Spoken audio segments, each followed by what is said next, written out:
Morning everyone, Brian here, YTCSC, YouTube Celtic Supporters Club.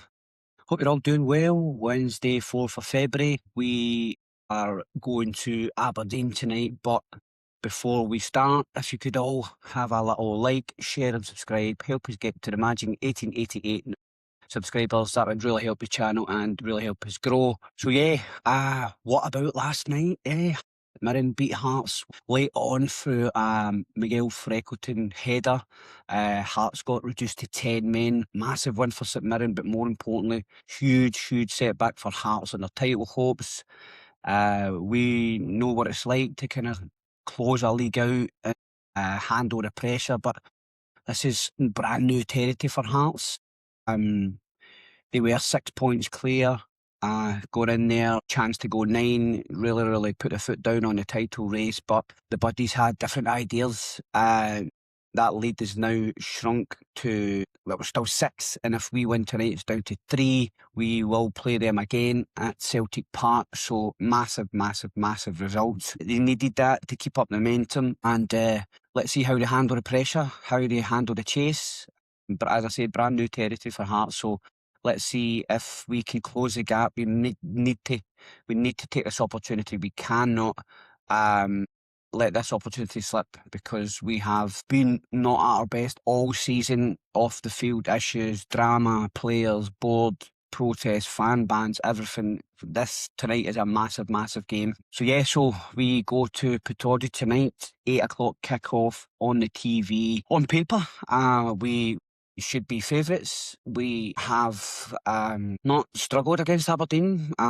They are sitting at mid-table. They've not been very consistent all season. I think they've lost more than they've won. But Pittodrie can't be tricky. Aberdeen haven't been great defensively, so we need to take advantage of this massive opportunity to bring the lead down to 3 and really put some pressure on Hearts. I think it's not just a win here, it would be an absolute statement that we might be patchy. We might have been having one of our worst seasons for a long time, and a lot of off the field issues and drama with the fans, etc. But it would be a statement win, and it would really breed confidence within that. And with a man like Martin O'Neill in the dressing room to give you that motivation, I'm confident we can do that tonight. We have some new players came in.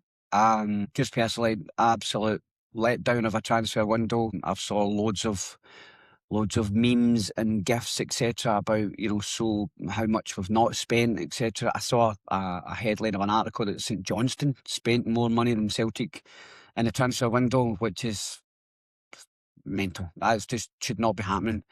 Will we bring in some of the new players tonight?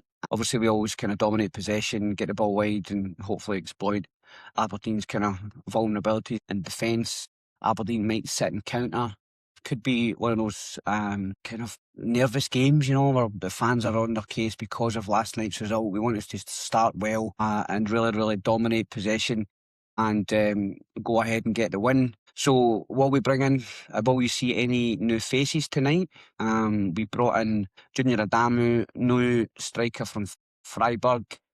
Spoke well, says he's hungry to make his mark, and obviously his stats haven't really shown that, but big Thomas Vankara hadn't had the greatest, and he looked good. Like to look at him. I was at the Falkirk game, and he came deep. So hopefully now that we've got some additional help on the wings and up front with him, then we can freshen things up. We can have that 4-3-3 pace, that balls into the box, midfield runners, etc.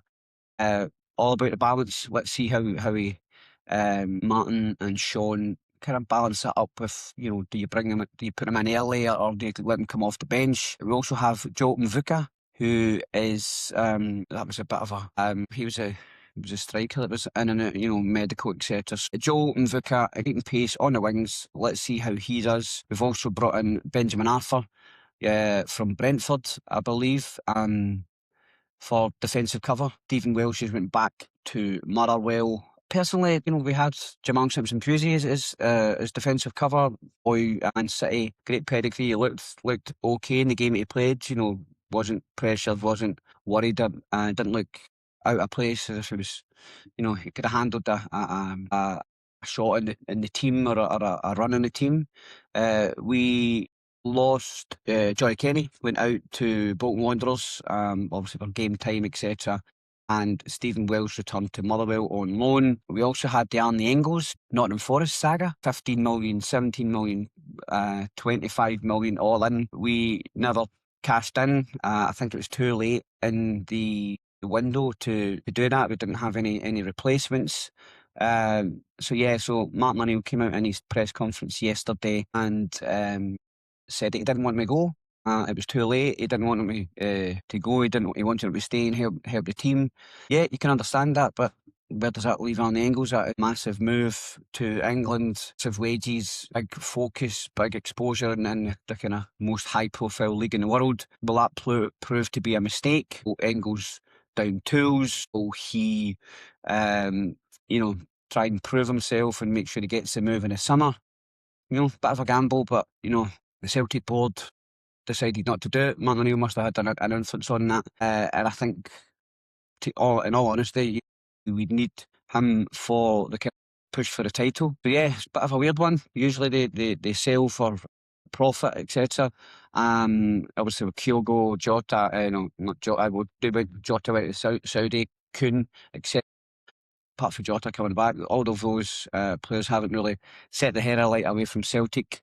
So yeah, hopefully the board and Martin have made the right decision. Also hearing a lot of chat about Oxlade-Chamberlain. I think that's got legs. I think that is something that may end up coming to pass. I would, free agent like Oxlade-Chamberlain, 32.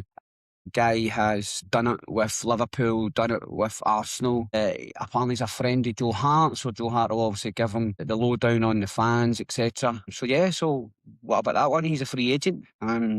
Oxlade-Chamberlain, but will it be another Iheanacho or like a Joe Hart type situation where he comes in and loves the club and does really, really well? What sort of wages is that guy going to be asking for? Nothing confirmed yet, but there's a lot of chat about it, and I see a lot of headlines in the papers this morning.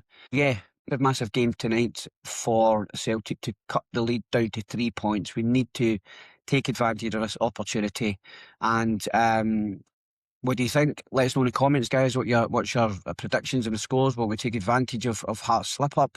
Can the new signing spark something? And do you think this is us back into the title race? Please drop your predictions in the comments. Let us know what you think. And also, please help us out. Once again, like, share, subscribe, all that beautiful stuff. And help us grow to 88 subscribers and onwards and upwards. All the best. Hail, hail.